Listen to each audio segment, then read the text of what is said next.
اللهم صل على سيدنا محمد الفاتح لما ولق الخاتم لما سبق الناصر الحق بالحق والهادي الى صراطك المستقيم وعلى اله أعوذ بالله من الشيطان الرجيم بسم الله الرحمن الرحيم وبه نستعين اللهم اغفر لنا وارحمنا ولوالدينا ولمشايخنا ولأساتذتنا ولمصنف هذا الكتاب اللهم صل على سيدنا محمد وعلى آل سيدنا ومولانا محمد 28ാമത്തെ ഹിക്മത്തായിട്ട് ഇബ്നു അതാഇല്ലാഹി സിക്കന്ദരി റളിയല്ലാഹു അൻഹു പറഞ്ഞു വെച്ചത്, ഹൃദയത്തിൽ അള്ളാഹുവിൻ്റെ തജല്ലിയാത്തുകൾ ഇറങ്ങുമ്പോൾ ആ തജല്ലിയാത്തുകൾ പ്രത്യക്ഷമായി തന്നെ അവനിൽ എന്ത് ചെയ്യും? അവൻ്റെ പ്രവർത്തനങ്ങളിലൂടെ നമുക്കത് കണ്ടെത്താൻ കഴിയും. ഇനി സ്തുതിക്കപ്പെട്ട കാര്യങ്ങളായിരിക്കും ഒരാളെ കൽബിൽ അല്ലാഹു തആല നൽകിയത് എങ്കിൽ അത് ആ സ്തുതിക്കപ്പെട്ട രൂപത്തിലൂടെ അത് പ്രകടമാവും. അതല്ല, മോശമായ ചിന്താവിശേഷങ്ങളാണ്, ചിന്തകളും അനാവശ്യമായ കാര്യങ്ങളുമാണ് അവൻ്റെ ഹൃദയത്തിലുള്ളത് എങ്കിൽ അതും അവൻ്റെ പ്രവർത്തനങ്ങൾ എന്ത് ചെയ്യും? പ്രതിഫലിക്കും എന്നാ പറഞ്ഞത്. ഇപ്പോ ബഹുമാനപ്പെട്ട ഗൗസുൽ ആലമിന്റെ മനാഖിബ് നോക്കിയാൽ കാണാൻ കഴിയും. മഹാനവറുകള് ഒരു തീയിലേക്ക് ഒരാൾക്ക് തെളിവ് നൽകാൻ വേണ്ടി, അഹ്ലി കിതാബിയായ ഒരാൾക്ക് തെളിവ് നൽകാൻ വേണ്ടി തീയിലേക്ക് നിന്ന സംഭവമൊക്കെ ഗൗസുൽ ആലമിന്റെ മനാഖിബിൽ പറയുന്നുണ്ട്. നമ്മൾ കഴിഞ്ഞ ക്ലാസ്സിൽ അതിൻ്റെ പ്രത്യക്ഷമായ കാര്യങ്ങൾ മാത്രമാണ് പറഞ്ഞത്. ഹൃദയത്തിൽ എന്താണോ ഉള്ളത് അത് അവൻ്റെ ലാഹിറിൽ പ്രത്യക്ഷമായ സ്ഥലങ്ങളിൽ കാണുന്നു പറഞ്ഞില്ലേ, അതിൻ്റെ ഒരു ലാഹിറായ വശം മാത്രമാണ് നമ്മൾ പറഞ്ഞത്. അതേപോലെ തന്നെ അവൻ്റെ അവയവങ്ങളിൽ അത് കാണുക എന്ന് പറഞ്ഞാൽ മഹാന്മാരാകുന്ന ആളുകൾ ഈ കൈ തീയിലേക്ക് പിടിച്ചിട്ട് അത് കരിയാത്ത ഘട്ടങ്ങൾ വന്നിട്ടുണ്ട്. അവൻ്റെ കൈ തീയിന്റെ മേലെ വെച്ചിട്ട് കരിയാത്ത സംഭവങ്ങൾ നമ്മുടെ കൊച്ചു കേരളത്തിൽ പോലും ഉണ്ടായിട്ടുണ്ട്. ബഹുമാനപ്പെട്ട ഗൗസുല്ലാലും തീയിലേക്ക് നിന്നിട്ടുണ്ട്. അങ്ങനെ എത്രയോ മഹാന്മാരെ സംഭവങ്ങൾ നമുക്ക് എന്ത് ചെയ്യാൻ കഴിയും? കാണാൻ കഴിയും. ബഹുമാനപ്പെട്ട റാഫി ഇമാമിന്റെ സംബന്ധിച്ച് ബഹുമാനപ്പെട്ട ഇമാം നവവി റളിയല്ലാഹു അൻഹു മിൻഹാജിന്റെ തുടക്കത്തിൽ പറയുന്നുണ്ട്. ബഹുമാനപ്പെട്ട റാഫി ഇമാം ഗ്രന്ഥം രചിക്കുന്ന സമയത്ത് തൊട്ടപ്പുറത്തുള്ളതായ വൃക്ഷം അദ്ദേഹത്തിന് വേണ്ടി പ്രകാശിച്ചു എന്ന് കാണാൻ കഴിയും. ഇമാം നബി തങ്ങളുടെ ചരിത്രത്തിൽ 2 കാര്യങ്ങൾ പറയുന്നുണ്ട്. അദ്ദേഹത്തിന്റെ പേന പ്രകാശിച്ചു എന്നും അല്ല അദ്ദേഹത്തിന്റെ കൈ പ്രകാശിച്ചു എന്നും 2 നിലക്ക് റിവായത്തുകൾ വന്നിട്ടുണ്ട്. അപ്പൊ ഹൃദയത്തിലുള്ള തജല്ലിയാത്തുകൾ അത് ഹൃദയത്തിലുണ്ടെങ്കിൽ സ്വാഭാവികമായിട്ട് എന്ത് ചെയ്യും? അത് പ്രത്യക്ഷമായിട്ട് എന്ത് ചെയ്യും? കാണും എന്നാണ് നമ്മൾ കഴിഞ്ഞ ക്ലാസ്സിൽ എന്ത് ചെയ്ത് പറഞ്ഞു വെച്ചത്. ഇനി അതിനോട് ചേർത്തിക്കൊണ്ട് തന്നെ ഇബ്നു അതാഇല്ലാഹി സിക്കന്ദരി തങ്ങൾ പറയുന്നു, ഷത്താന ബൈന മൻ യസ്തദില്ലു ബിഹി ഔ യസ്തദില്ലു അലൈഹി അൽ മുസ്തദില്ലു ബിഹി അറഫൽ ഹഖ്ഖ ലി അഹ്ലിഹി വ അസ്ബതൽ അംറ മിൻ വുജൂദി അസ്ലിഹി. ഇത് വലിയ ഹിക്മത്താണ്. അതിന്റെ ഒരു പകുതി മാത്രം എന്ന് പറയാൻ കഴിയുള്ളൂ. ഷത്താന, അതായത് ഇവിടെ ശ്രദ്ധിക്കാം, അള്ളാഹുവിലേക്ക് വുസൂലാകാൻ ഉദ്ദേശിക്കുന്ന സാലിക്കായ വ്യക്തിയും അള്ളാഹു താലയിലേക്ക് വുസൂലായതിനു ശേഷം അള്ളാഹുവിനെ മാത്രം കാണുന്ന ലാ മൗജൂദ ഇല്ലല്ലാന്റെ മഖാമിലെത്തിയ വ്യക്തിയും തമ്മിലുള്ള അന്തരത്തിനെ കുറിച്ചാണ് പറയുന്നത്. എത്രമാത്രം അന്തരമാണ് അവർ തമ്മിലുള്ളത്. അള്ളാഹുവിലേക്ക് സാലിക്കായ ഒരു വ്യക്തി ഉണ്ടാവുമല്ലോ, ആ തുടക്കക്കാരന്റെ മനോനിലയും അള്ളാഹുവിലേക്ക് പൂർണ്ണമായി വുസൂലായ ഒരു വ്യക്തിയുണ്ട്, ആ വ്യക്തിയുടെ മനോനിലയും രണ്ടും രണ്ടാണ് നമുക്ക് പറഞ്ഞു തരാം. ഷത്താന, വളരെ വിദൂരമാണ്. ബൈനമൻ, ഒരുത്തന്റെ ഇടയിലും. എങ്ങനത്തെ ഒരുത്തനാണ്? യസ്തദില്ലു ബിഹി, അള്ളാഹുവിനെ കൊണ്ട് സൃഷ്ടികളുടെ മേൽ തെളിവ് പിടിക്കും. അള്ളാഹുവിനെ കൊണ്ട് അവൻ എന്ത് ചെയ്യും? സൃഷ്ടികളുടെ മേലിൽ തെളിവ് പിടിക്കും. ഔ അല്ലെങ്കിൽ യസ്തദില്ലു അലൈഹി, അള്ളാഹുവിന്റെ മേൽ സൃഷ്ടികളെ കൊണ്ട് തെളിവ് പിടിക്കാം. ഞാൻ 2 പറഞ്ഞുതരാം, ആരും ബേജാറാകണ്ട. തിരിഞ്ഞിട്ടില്ല എന്ന് എനിക്ക് മനസ്സിലായി. ഒരാള് അള്ളാഹുവിനെ കൊണ്ട് സൃഷ്ടികളെ കാണുന്ന ആളാണ് എന്ന് പറഞ്ഞാൽ എന്താ? അള്ളാഹുവിലൂടെ സൃഷ്ടികളെ കാണുന്ന ആളാണ്. അള്ളാഹുവിലൂടെ സൃഷ്ടികളെ കാണുന്ന ആൾ. ഞാൻ മുമ്പൊരിക്കൽ സിദ്ദീഖ് തങ്ങളെ വിഷയം പറഞ്ഞില്ലേ, മാ റഅയ്തു ഷൈഅൻ, ഞാനൊരു വസ്തുവിനെയും കണ്ടിട്ടില്ല, ഇല്ലാ വറഅയ്തുല്ലാഹ ഖബ്ലു, അതിന്റെ മുമ്പ് ഞാൻ ആരെ കണ്ടിട്ടല്ലാതെ? അള്ളാഹുവിനെ. കാരണം എന്താ? അള്ളാഹുവിലൂടെയാണ് സിദ്ദീഖ് തങ്ങൾ എന്തിനെ കാണുന്നത്? സൃഷ്ടികളെ കാണുന്നത്. ഇപ്പൊ എനിക്ക് ഒന്ന് മനസ്സിലായില്ലേ? ഇതാണ് ഒന്നാമത്തെ കാറ്റഗറി. ഇനി രണ്ടാമത്തെ കാറ്റഗറി സാലിക്ക്, തുടക്കക്കാരനായ ആള്. ആ വ്യക്തി, ഈ ലോകത്ത് അള്ളാഹു നമുക്ക് ഒരുപാട് ദൃഷ്ടാന്തങ്ങൾ തന്നിട്ടുണ്ട്. അതിലൂടെ ആരെ കാണും? അള്ളാഹുവിനെ കാണും. അപ്പൊ നമ്മളൊക്കെ വെള്ളിയാഴ്ച ഓതുന്ന സൂറത്ത് അഫലാ യൻദുറൂന ഇലൽ ഇബ്ലി കൈഫ ഖുലിഖത്, എങ്ങനെയാണ് ഒട്ടകങ്ങളെ സൃഷ്ടിച്ചത് നിങ്ങൾ എന്ത് ചെയ്യണില്ലേ? നോക്കുന്നില്ലേ? നിരീക്ഷിക്കുന്നില്ലേ? അല്ലേ? ആകാശങ്ങൾ എങ്ങനെയാണ് ഞാൻ ഉയർത്തിയത്, ഭൂമി എങ്ങനെയാണ് പരത്തിയത് നിങ്ങൾ ശ്രദ്ധിക്കണില്ലേ? എന്താണ് അങ്ങനെ അള്ളാഹു തആല ചോദിക്കാൻ കാരണം? അതിൻ്റെയൊക്കെ പിന്നിൽ ഒരു സൃഷ്ടാവുണ്ട്, നിങ്ങൾക്ക് ബോധ്യമായിട്ടില്ലേതാ?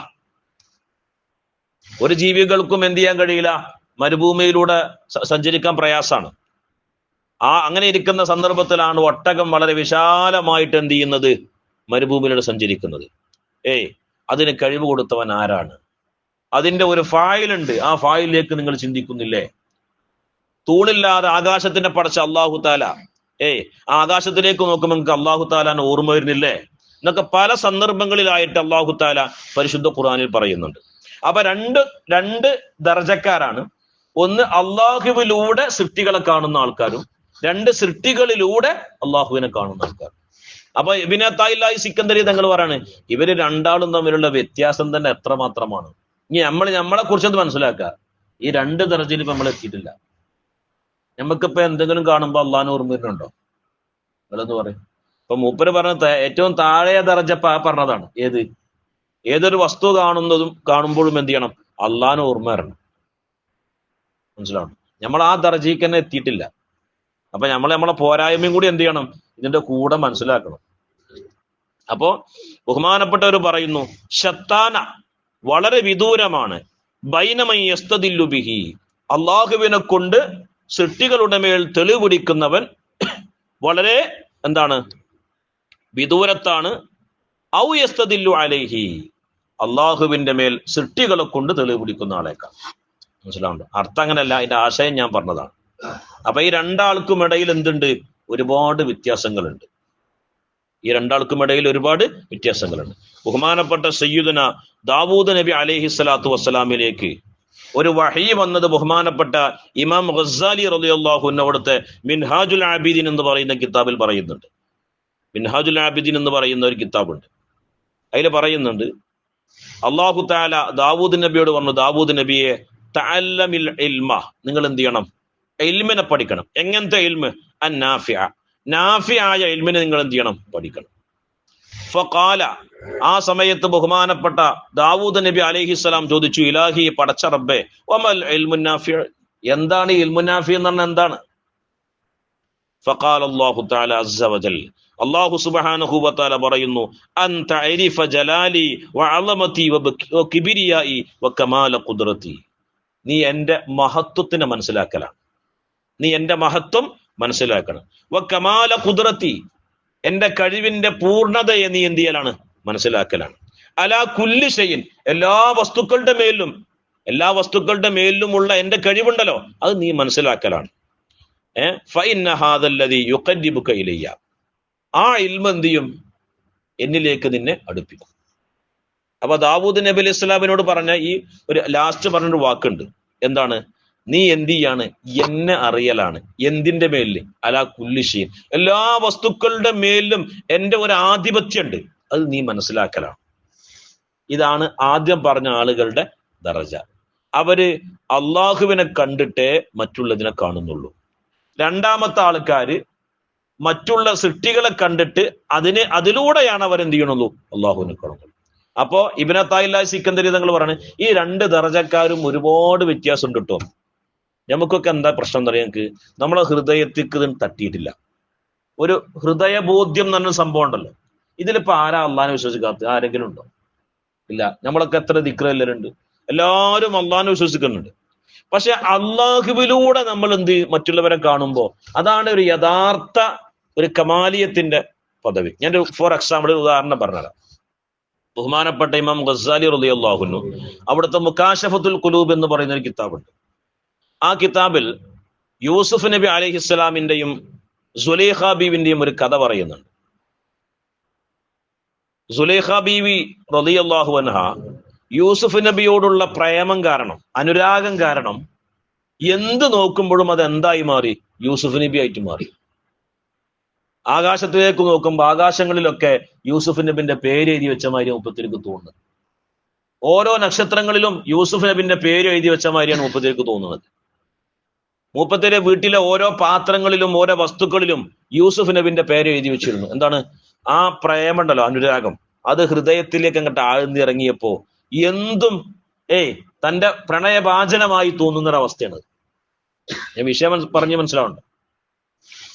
അങ്ങനെ ഈ സംഭവം സുലൈഖ ബീവി എന്നെ വല്ലാതെ സ്നേഹിക്കുന്നുണ്ട് എന്ന് സയ്യിദുന യൂസുഫ് നബി അലൈഹി സ്വലാത്തു വസ്സലാം അറിഞ്ഞു. അദ്ദേഹത്തിന് വലിയ വിഷമമായി, ഇങ്ങനെ ഒരു പെണ്ണ് സ്നേഹിക്കുക. അങ്ങനെ സുലൈഖ ബീവിയെ യൂസുഫ് നബി അലൈഹി സ്വലാം കല്യാണം കഴിച്ചു. കല്യാണം കഴിച്ചപ്പോ ആരെ കല്യാണം കഴിക്കണത്? ഒരു സാധാരണക്കാരത്തിയായ ഒരു പെണ്ണ്, ഏറ്റവും ഉന്നതമായ ദർജയിൽ നിൽക്കുന്ന അള്ളാഹുവിന്റെ ചാര നിൽക്കുന്ന ഒരു വ്യക്തിനെ കല്യാണം കഴിക്കും. ആര്? സയ്യിദുന യൂസുഫ് നബി അലൈഹിസ്സലാം. കല്യാണം കഴിഞ്ഞു. ആ യൂസുഫ് നബിനെ കിട്ടിയ ആ സന്തോഷം വല്ലാത്തുണ്ടായിരുന്നു ആർക്ക്? സുലൈഖ ബീവിക്ക്. കുറച്ച് കാലങ്ങൾ കഴിഞ്ഞിട്ട് ഒരു രാത്രി ബഹുമാനപ്പെട്ട യൂസുഫ് നബി അലൈഹിസ്സലാം തന്റെ പ്രിയപ്പെട്ട ഭാര്യയാകുന്ന സുലൈഖ ബീവിയെ കടപ്പറയിലേക്ക് ക്ഷണിച്ചപ്പോ സുലൈഖ ബീവി പറഞ്ഞ ഒരു വാക്ക്. എന്താണ് ആ വാക്ക്? യൂസുഫ് നബിയെ, ഞാൻ നിങ്ങളെ വല്ലാതെ സ്നേഹിച്ചിരുന്നു, വല്ലാതെ ഇഷ്ടപ്പെട്ടിരുന്നു, ഞാൻ ഏതിലും നിങ്ങളെ കണ്ടിരുന്നു. പക്ഷേ നിങ്ങളെ കൂടെ കൂടിയിട്ട് നിങ്ങളുമായുള്ള ആ ഒരു സുഹബത്ത് കൊണ്ട് എനിക്ക് അതിനേക്കാൾ മനോഹരമായൊരു പ്രണയം നിങ്ങൾ തന്നിട്ടുണ്ട്. പ്രപഞ്ചനാഥനാകുന്ന അള്ളാഹുവിനോടുള്ള പ്രണയം. അത് എൻ്റെ ശരീരത്തിന്റെ ഓരോ മുക്കുമൂലകളിലും സ്ഥലം പിടിച്ചിട്ടുണ്ട്. അതുകൊണ്ട് ഞങ്ങൾ തമ്മിലുള്ള പ്രണയത്തിന്റെ ഇടയിൽ നിങ്ങളൊരു വിലങ്ങ് തടിയായി നിൽക്കല്ലേ എന്ന് സയ്യിദുന യൂസുഫ് നബി അലൈഹിസ്സലാമിനോട് ആര് പറഞ്ഞു? സുലൈഖ ബീവി റളിയല്ലാഹു അൻഹ. അതാണ് പ്രണയം. അള്ളാഹുവിലേക്ക് അങ്ങോട്ട് ചെന്ന് കഴിഞ്ഞാൽ പിന്നെ മറ്റുള്ളതൊന്നും കാണൂല. മറ്റുള്ളതിന്റെ ടേസ്റ്റുകളൊന്നും ഒരു ടേസ്റ്റ് അല്ലാതെ, അതിനൊന്നും ഒരു അഭിരുചിയില്ലാതെ, അതൊക്കെ ഒരു നൈമിഷികമായ സുഖങ്ങൾ മാത്രമാണ്, അതൊക്കെ വെറും ഒരു ഡൂബ്ലി മാത്രമാണ് എന്ന ഒരു തലത്തിലേക്ക് അവന്റെ മനോനിലയെത്തി. ഇപ്പൊ രണ്ട് വിഷയം മനസ്സിലായില്ലേ? ആദ്യത്തെ സുലൈഖ ബീവിന്റെ മനസ്സെങ്ങനെയായിരുന്നു? ആരെയാണോ പ്രണയിക്കുന്നത് അത് മാത്രമായിരുന്നു മുമ്പില്. പക്ഷെ യഥാർത്ഥ പ്രണയത്തിലേക്ക് എത്തിയപ്പോ ഇത് വെറും ഡമ്മിയാണെന്ന് ആര് തിരിച്ചറിഞ്ഞു? സുലൈഖ ബീവി തിരിച്ചറിഞ്ഞു. അപ്പൊ കടപ്പറയിലേക്ക് ക്ഷണിച്ചപ്പോ നിങ്ങൾ എന്നെ വിളിക്കരുത്, ഞങ്ങൾ തമ്മിലുള്ള പ്രണയത്തിന്റെ അവസരമാണത് എന്ന് സുലൈഖ ബീവി റളിയല്ലാഹു അൻഹ യൂസുഫ് നബി അലൈഹി സ്വലാമിനോട് മറുപടി പറഞ്ഞു. ഇത് ഏത് ദർജക്കാരാ? നമ്മൾ ഈ പറഞ്ഞ ആദ്യത്തെ ദർജക്കാരാണ്. അള്ളാഹുവിനെ കൊണ്ട് സൃഷ്ടികളെ തെളിപിടിക്കുന്ന അവസ്ഥക്കാർ. അവരും അള്ളാഹുവിന്റെ മേൽ സൃഷ്ടികളിലൂടെ തെളിപിടിക്കുന്ന ആൾക്കാരും. എത്ര അന്തരണ്ട് ഇല്ലേ? ഒരുപാട് വ്യത്യാസമല്ലേ? നമുക്കിത് പറയാനേ കഴിയുള്ളൂ, നമുക്ക് ഇതിലേക്ക് എത്താൻ കഴിയണില്ല. പക്ഷെ ഇതിന്റെ ഒരു ചൂരുമണൊക്കെ നമുക്ക് കിട്ടണം അല്ലെ? നമ്മളെപ്പോഴും പറയണ മാതിരി നമ്മൾ ഈ അത്തർ വിൽക്കുന്ന ആള് അദ്ദേഹത്തിന്റെ പഴയ കുപ്പായക്കാരൻ, കീറിയ തുണിയക്കാരൻ, പക്ഷെ നല്ല അത്തറുമായിട്ട് സഹവസിക്കുമ്പോ ആ അത്തറിന്റെ ഒരു സ്മെല്ല് ആരിലേക്കും വരും? ഈ അത്തർ കച്ചവടക്കാരനിലേക്കും വരും. ആ ഒരു സ്മെല്ല് നമുക്ക് വന്നോട്ടച്ചിട്ടാണ് നമ്മൾ എന്ത് ചെയ്യണത്? ക്ലാസ് എടുക്കുന്നത്. മനസ്സിലാവുണ്ടോ? അല്ലാതെ നമ്മളെ ദർജയെ കുറിച്ചല്ല ഇവിടെ എന്ത് ചെയ്യണത്? സംസാരിക്കുന്നത്. ആരിഫീങ്ങളാകുന്ന ആളുകളുടെ അവസ്ഥ അറിയുമ്പോ നമുക്കൊരു താല്പര്യം ഉണ്ടാവൂലേ? റബ്ബേ, ഞങ്ങൾ എന്താ ഈ വഴിക്ക് നീ നടത്താത്തത്? അല്ലേ? ഒരു പ്രത്യേകമായൊരവസ്ഥ. ബഹുമാനപ്പെട്ട ഇമാം ഷാഫി റളിയല്ലാഹു അൻഹു പറഞ്ഞില്ലേ, ഞാനൊരു വലിയ മഹാനല്ല, പക്ഷെ ഞാൻ മഹാന്മാരെ ഞാൻ സ്നേഹിക്കുന്നു. മഹാന്മാരെ ഞാൻ എന്ത് ചെയ്യുന്നത്? ആരാ പറയണത്? സയ്യിദുന ഇമാമുന ശാഫിഈ റളിയല്ലാഹു അൻഹു. ഈജിപ്തിൽ പോയാലാണ് ബഹുമാനപ്പെട്ടവരുടെ മഹത്വം മനസ്സിലാവുള്ളൂ. ഞങ്ങൾ പോയ സമയത്ത് ബഹുമാനപ്പെട്ട ഇമാം ഷാഫി തങ്ങളുടെ മക്ബറിന്റെ ചുറ്റും കിലോമീറ്റർ കണക്കിന് പണ്ഡിതന്മാരുടെ മക്ബറാണ്. മഹദിയാകുന്ന റാബിഅത്തുൽ അദവിയ്യ റളിയല്ലാഹു അൻഹു, ലൈസ് റളിയല്ലാഹു അൻഹു, ഫതുഹുൽ ബാരിന്റെ മുസന്നിഫ് ഇബ്നു ഹജർ അൽ അസ്ഖലാനി റളിയല്ലാഹു തുടങ്ങിയ 100 കണക്കിന് ആരിഫീങ്ങളും വലിയ വലിയ ആലിമീങ്ങളുമായ ആളുകളുടെ ഖബറുകൾ എവിടെ? ഇമാം ഷാഫി തങ്ങളെ മഖ്ബറയുടെ ചുറ്റുഭാഗത്ത്. എന്താണ്? ഓലൊക്കെ ഇമാം ഷാഫി തങ്ങളെ ബറക്കത്തിന് വേണ്ടി അവിടെ താമസിച്ച ആൾക്കാരാണ്. ഇമാം ഷാഫി തങ്ങളെ സുഹബത്ത് കിട്ടാൻ വേണ്ടിയിട്ട് അദ്ദേഹത്തിന്റെ സുഹബത്ത് കിട്ടാൻ വേണ്ടിയിട്ട് ആ നാട്ടിൽ താമസിച്ച് അവിടെ വഫാത്തായി പോയ ആൾക്കാർ, അതാണ് സ്വാലിഹീങ്ങൾ എന്ന് പറയും. അവരുടെ ഹൃദയത്തിൽ നിന്നുള്ളൊരു ഒരു ദിവ്യപ്രകാശം ഉണ്ട്. അത് നമ്മളിലേക്കും തട്ടാണ്ട്. അത് തട്ടിയിട്ടില്ല, തട്ടണം. തട്ടിക്കഴിഞ്ഞാൽ നമ്മളെ കൽബ് മാറും. എത്ര മോശക്കാരനാണെങ്കിലും എന്ത് ചെയ്യും? നമ്മുടെ കൽബ് ശരിയാവും. ഞാൻ എപ്പോഴും പറയുന്ന പോലെ അഴുക്കുചാലിൽ കിടന്ന് ഉരുളുന്ന ഒരു മനുഷ്യനാണെങ്കിൽ പോലും സ്വാലിഹീങ്ങളാകുന്ന ആളുകളുമായി ബന്ധപ്പെടുമ്പോൾ പല ഹൃദയത്തിന് മാറ്റം വരും. അപ്പൊ ഇന്നിപ്പോ നമ്മൾ തുടക്കം പറഞ്ഞു വെച്ചിട്ടുള്ളൂ. അതിന്റെ ബാക്കി ഇൻഷാ അല്ലാഹ് നമ്മൾ നാളെ പറയും. ഒന്നുകൂടി വായിച്ചു തരാണ്.